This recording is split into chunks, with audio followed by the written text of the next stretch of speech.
President, with pleasure. Mr. President, unang-una po ay pinasasalamatan ko ang ating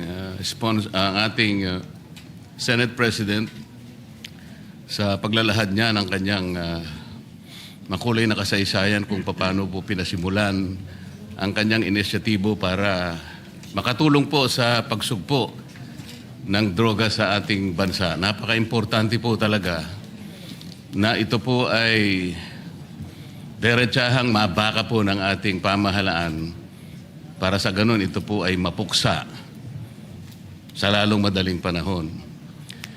Ngunit kagaya po ng paghahalimbawa na ginawa ng ating Senate President, para pong maski po siya'y nalulungkot sapagkat nung siya po ay nagsimula niyan, siya po ay Vice Mayor po ng Quezon City.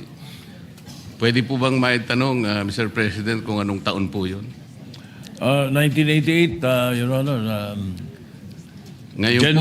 January 18, 1988 were the elections. I was sworn in as Vice Mayor, if I recall it right, February 2 of 1988. Ngayon po, Mr. President, tayo po ay 2026 na at kayo po ay Senate President na po. Mga ilang taon po yung pagitan mula nung kayo'y maging Vice Mayor at ngayon po ay isa ng Pangulo ng ating Senado. 37 years, if my mathematics is still working, Mr. President. So, Ginoong Pangulo, sa halos 40 taong pakikipagbaka natin sa droga, na ngayon ay nalaman nating isa pa lang ating gagalang-galang na Senate President ang nagpasimula nito. Ngunit sa kanya pong paglalahad ay may halo pong kalungkutan dahil sa kanya pong paglalarawan kanina, kahit na po hulihin natin lahat ang mga puser at ang mga gumagamit nito, at kahit sakasakali na meron po tayong magagawang kaparaanan na sila ay ilagay lahat sa isang isla. At meron po tayong karapatan at kakayahan na pasabugin ang isla na yon. Siguro po iniisip po ng ating Pangulo, Mr. President, na sa kanya pong frustration talagang, kuminsan nga po mahalos maiisip nyo na po yun eh. Dahil siguro sa kagustuhan niyang mapuksa ka agad, bobombahin na lang niya. Paghalimbawa po natin, Mr. President, nakahanap siya ng isang napakabagsik na bomba. Talaga pong walang natirang isamang kaluluwa. Namatay po lahat, Mr. President. Pero sabi niya, hindi pa rin po sapat yun eh. Hanggat meron tayong lilitaw ng mga kababayan, sabi po niya, na dependent sa droga, mananatili pong magkakaroon tayo ng problema. Tama po ba yung aking pagkakarinig, Mr. President? Tama po yun. Bagamat pagdating po doon sa issue ng human rights, yung akin po ay theoretical lang, na kapag kahit ubusin mo lahat ng puser sa Pilipinas, in a way, kung ika ngay medyo mong pasabugin sa isang lugar at mawala sila lahat, theoretical lang naman yun. Alam ko po yun. Ika nga ganun pa rin, magkakaroon pa rin ng hahanap pa rin po sila kung meron kang drug dependent. Kaya nga ho, ang totoo po niyan, kapag naksawata natin ang drug dependency, ang bigat nga, mas mabigat sa akin yung prevention and rehabilitation kaysa sa enforcement and prosecution kung tutuusin. Sapagkat kapag napigil mo lahat ang drug dependent sa Pilipinas, yung mga bagong 13 years old hindi na magdodroga, at yung mga dating drug dependent na inahirehab mo, wala nang bibili. Mr. President, I have said this before, the day we stop buying is the day they stop selling. Wala nang magbebenta, Mr. President, dahil walang bibili. Like for example, in this case, dito sa ating ngayon, maglagay ka na isang tambak na cocaine dyan. Kung walang drug dependent dito, walang hihipo nun. Basura yun, Mr. President. That is what I mean. Thank you. Salamat po sa inyong pagpapaliwanag. Yun din po ang pagkakaintindi ko, Mr. President. kahit na theoretically magagawa po natin yon, ay talaga po palang mahihirapan din tayo. Ito po paglararawan na lang na kaya nating gawin. Kunwari, totoong lahat na nagawa po natin yun. Mananatili pong maharap po tayo sa problema dahil may babangon po pang mga iba pang mga drug dependents na ang pinagmumulan po nito ay marami pong mga problema sa buhay. Iba't iba pong kalagayan sa buhay. Halimbawa po, Mr. President, sa napakahirap pong kalagayan ng napakarami nating mamamayan ngayon, yung kanilang pong pagkain lang, Mr. President. Ngayon po ay halos na doble na po ang presyo ng mga bilihin ngayon. Isama po nyo yung gamot, yung lahat po ng pangangailangan para mabuhay ka lang ng disente. Kaya kung minsan po nagagawa na ng mga tao para malimutan lang ang problema na kanilang kinakaharap sa araw-araw. Lalo pa nga, isama mo po ang kanilang mga anak. Kaya po sila nakakahanap ng paraan para malimutan siguro yung problema. So, kung hindi po natin maayos ang problema nating pang-ekonomiko, socio-economic problems, yun po talaga ang kausa. Yan po yung pinagmumulan ng problema kung bakit lumalala at lalong nagiging mahirap para bakahin natin ang problema ng droga. Sa makatwid, Mr. President, hindi lamang po yung actual na paghuli sa mga gumagamit ng droga, i-reinforce natin ang mga batas, i-prosecute natin, i-rehabilitate. Kinakailangan po nating puntahan yung pinagmumulan muna ng problema kung bakit nagkakaroon ng mga taong sa pilitang gumagamit ng droga. Sa makatwid, lalong mas malaki po yung problema ang kinakaharap natin. Hanggat hindi po natin na isasaayos ang napakaraming problemang bumabalot sa ating bansa, mananatili po na magkakaroon at lalo pa pong magkakaroon at dadami pa ang mga taong maghahanap ng pansamantalang pagtatakip ng kanilang problema. Yan nga ay sa pamamagitan ng paggamit ng droga. Tama po ba ang aking assumption, Mr. President? Yes, Mr. President, maraming salamat po. At maganda yung napunto ninyo sapagkat you are absolutely right. But hayaan niyo pong dagdagan ko. Ano? At hindi lang yung escape ang pinag-uusapan dito. As a matter of fact, thank you for reminding me because if I am asked, may mga drug dependent hanggang ngayon, drug dependent pa rin kahit ubos na droga. Ano ba problema? Ayan ang tatanong. Ano ba ang pinagsisimulan dyan? Mr. President, I have used an acronym, PEACE, P-E-A-C-E, to describe it. And that encompasses and includes what the distinguished gentleman from Tarlac said, Senator Marcoleta. Tama po yun. Because P stands for peer pressure. Yan po isa sa mga dahilan. Sa eskwela, sa barkadahan, naku, pag hindi ka sumubok, ganito. Isa po yun. Yung E sa peace stands for escape. Yun mismo yung sinasabi ninyo. At yun ang isa sa mga dahilan. Parang escape po yan. Nakala nila, makakatakas sila sa problema nila, makakatakas sila sa kahirapan nila, sa pamamagitan nito. Mali po. Lalong nadodoble ang problema nila. Yung A naman sa peace stands for availability. Napakalaki hong negosyo nito.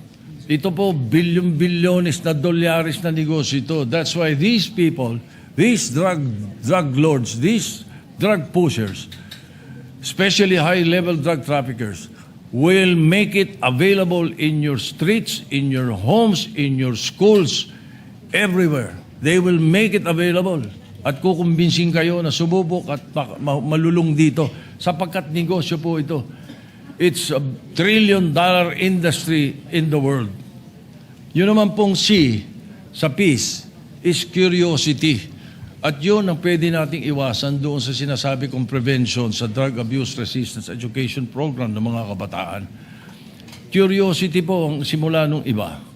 At yun namang E sa peace is emptiness. Kapag walang pagmamahal, pag walang Panginoon sa puso mo, Panginoon, pag walang ang Diyos sa puso mo, iyon na tinatawag nga na emptiness, malamang malulung ka sa ipinagbabawal na gamot. Yun po ang isa sa mga binabanggit ko lagi. Kaya po, salamat at nabanggit nyo yung mga dahilan na yan. At yan hindi madaling harapin, hindi madaling solusyonan. As a matter of fact, it has to be an ongoing fight. It is a war. And I always say, Mr. President, in this war, the best fighting unit against illegal drugs is the family. Kaya po, paulit-ulit ko pong sinasabi po yan. Salamat po. Salamat din po sa karagdagang paliwanag, Mr. President. Talagang yung pressure po talaga. Pressurado siya araw-araw. Walang makain ng anak niya. Walang magamit sa napakarami pong pangangailangan sa buhay. Litong-lito po siya. Talagang pressure po yun. Yung ano na po yung Mr. President? Escape. Akala po niya, makakaiwas siya. Akala po niya, magagawa niya ng paraan, maiwasan niya na lang sapagkat hindi po niya mapunan ang pangangailangan talaga sa araw-araw. So napipilitan siya talagang humanap ng escape. Yung availability. Available po sa kanya yung option na yun dahil yun na lang po kasi ang tanging magagawa niya. Dahil kahit ano pong gawin niya. Sa napakahirap pong kalagayan ng marami nating kababayan, makikita naman po natin ang pinanggagalingan talaga nitong mga droga ay talaga pong yung mahihirap na segment ng ating population. Yung Mr. President, ano na po yun? Curiosity. Akala po niya, curiosity. Baka iniisip niya, tingnan ko nga, baka dito maka-escape nga ako. Ito na lang siguro ang mabuti kong gawin. Hanggang sang yung huli, Mr. President, ano na po yung huli? Emptiness. Emptiness. Walang pagmamahal, walang Panginoon Diyos. Hindi lamang po yun. Empty talaga. Literal pong empty. Walang pagkain, walang gamot, walang pambayad sa napakaraming mga bagay. Talaga pong malululong siya sa droga. Talaga pong hahanapin niya, Mr. President. Wala po siyang choice. Hahanapan po niya yung makakapagbigay sa kanya ng panandaliang siguro escape sa kanyang buhay. Hindi niya kayang harapin lahat. Tao lamang siya. Ito po ang pinanggagalingan ng problema ng droga. Ito lang pong nangyari sa atin ngayon. Very recently, Mr. President. Nung nilimas po ang ating kabangbayan, lalo pong nalugso ang economic condition ng ating bansa. Lalo pong tumaas ngayon ang bilihin. Maski kanino po kayo magtanong ngayon. Litong-lito ang ating mamamayan. Kaya alam ko po, lalong dadami na naman ang droga. Nakakalungkot po, nakakatakot. Sana po ay unahin natin sana yung pinagmumulan ng problema ng droga. Ito po yung pangkalahatang kalagayang kabuhayan ng ating bansa. Maraming salamat po, Mr. President. Maraming salamat po sa inyong panahon. Thank you. Just for the record, Mr. President, tayo naman po ang Kongreso at Senado, hindi po nagkukulang kung tutuusin. Lagi po nating hinaharap ito. At meron nga po tayo mga tinutulak na mga bagong batas na pwedeng sumagupa dito. Ang isa po na mga naipasa na natin, na inaasahan ko that in the very near future, the Executive Department will finish this. This is Republic Act 11928. This is the Separate Facilities for Heinous Crimes Act. Ito po yung mag-i-establish tayo ng isang lugar na kung saan nakahiwalay yung mga high-level drug traffickers para po maiwasan na natin yung debate naman pagdating sa death penalty. Anyway, Mr. President, maraming salamat. Senator Robin Padilla is recognized. Maraming salamat po, Ginoong Pangulo. Nais ko naman pong magbigay ng konting pahayag sapagkat nabanggit po ng ating Ginoong Pangulo ang patungkol po sa pagtatayo ng mga pasilidad para po sa mga involved po sa droga. Nais ko lamang pong banggitin sa ating plenaryo nung panahon po na ako po ay nakulong sa Bilibid, si Ginoong Pangulo po ang tumulong po sa amin makapagtayo ng therapeutic center sa loob. Kung natatandaan niyo po, Ginoong Pangulo. Opo, tatandaan ko po, at saka pinadagdagan ko po yung Building po sa loob. Yung pagkain po ninyo, pinataasan ko yung budget. Opo. Yan po ang mga naging institusyon na po ngayon yan sa New Bilibid Prison, sa Bureau of Correction, yung pong Inmates Crusade Against Drugs. At ito po ay tinulungan po kami ni Ginoong Pangulo, Senator Vicente Soto III. Kaya isa pong malaking tulong po ito sa Bilibid sapagkat dito po ay naihiwalay po yung mga drug offenders doon po sa mga tinatawag po natin na mga kriminal. At ito po, nagkaroon po kami ng mga building doon. At ito po ngayon ay kinikilala na programa po sa Bucor. Meron lang po ako sana na mababanggit din po sana dito sa ngayon na dapat din po natin pong harapin. May kinalaman din po ito. Sa ngayon po kasi yung atin pong mga kulungan ay napakarami pong mga drug offenders po ngayon na nakakulong. At katunayan po, halos ang buong population po, sabihin na natin, 80% ay drug offenders po. Sana magkaroon din po tayo ng mga panukala na makapaghihiwalay po sa atin, doon po sa mga usapin na kung sino po yung mga heavy user, doon naman po sa mga light users pa lang, na wag po sana silang mapasama doon sa mga tinatawag po natin ng mga pusakal na kriminal. Yun lamang po. Maraming salamat po uli sa inyong lahat. Salamat po. Salamat po, Mr. President. I wish to thank the distinguished gentleman from Camarines, from Bicol and Nueva Ecija, Senator Robin Padilla. Yes, tama po yun. Mga 70 to 75% po ng nakakulong ay drug-related actually, yung kanilang mga kaso. At yung sinasabi po nila na suggestion na baka maihiwalay, pwede po natin yan i-incorporate doon sa tinatayo po na separate facilities for heinous criminals. Naihiwalay po sila. So mangyayari po, aalisin natin dapat sa Muntinlupa, yung New Bilibid Prison sa Muntinlupa. At ililipat natin ang mga taga-Luzon sa Luzon, ang mga taga-Visayas sa Visayas, at ang mga taga-Mindanao sa Mindanao. Bakit po naisipan yan at nilagay ko puro sa batas yan? Sapagkat ang nabalitaan ko, at ito po ay mapapatunayan ng ating kaibigan at ating kasamang senador, Mr. President, na kapag ang isang PDL or person deprived of liberty ay hindi na dinadalaw ng pamilya, yan po ay based on my research at saka pag-aaral po yan. Marami pong inabot ang sa akin ng Department of Justice during that time. Sa matter of fact, binigay ko po kay Senator Frank Rilon yan nung araw when he was Secretary of Justice, na kapag hindi na dinadalaw ng pamilya, doon nag-uumpisang magloko. Yung PDL. Doon na nakakasama ng mga gang, na barkada, na siguro po ay mapapatunayan ito ni Senator Padilla. Totoo po yan. Opo, ako po'y sumasang-ayon sa atin pong Ginoong Pangulo. Sa katunayan po, nung 19th Congress, ako doon po ay nagsulong ng regionalization. Totoo po yun. Kapag ang tawag po namin dyan, mga tawid dagat.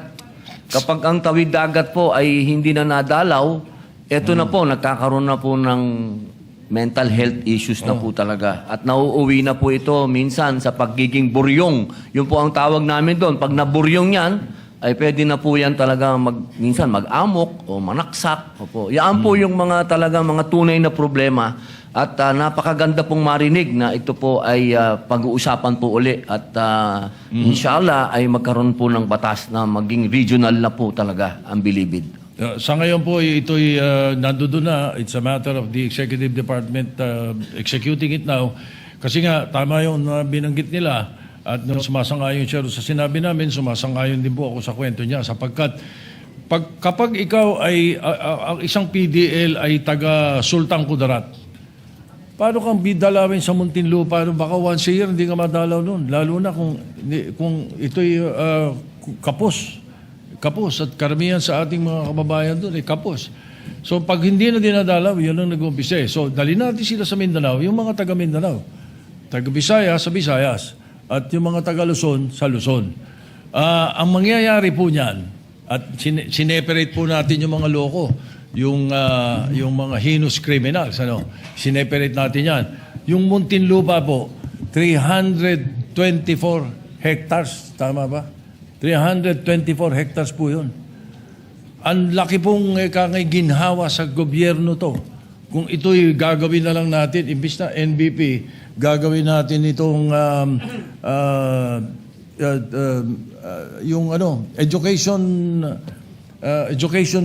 university belt. University belt. Marami pong magtatayo ng mga eskwela at university ron. At magiging growth corridor po yan papunta sa south ng Luzon at ng Metro Manila. Malaking bagay po yun at I hope maumpisa na po yan. Ang alam ko, when Secretary Remulla was DOJ Secretary, they started already the groundbreaking for that. So, sana po matuloy at salamat sa inyong pagsuporta at pagtangkilik, Your Honor. Apo, maraming salamat po, Ginoong Pangulo. Meron lang po akong idadagdag, konti lang po doon. Nakapag-usapan din po namin ito. Totoo po yun ni Secretary Remulla nung siya po ang DOJ. Ni-request ko lang po sa kanya na sana i-maintain lang yung maximum prison na parang Alcatraz po, na wag namang gibain kasi very historical po yung maximum prison, na kung ito po ay matutuloy, magkakaroon po ng paglilipat, sana lang po i-maintain lang yon sapagkat napaka-historical po nung main building po ng Bilibid. Maraming Museum. salamat po, Ginoong Pangulo. Pwede pong maging museum. Maliit na party lang naman po yun, so pwede po yung suggestion niya. Thank you. And again,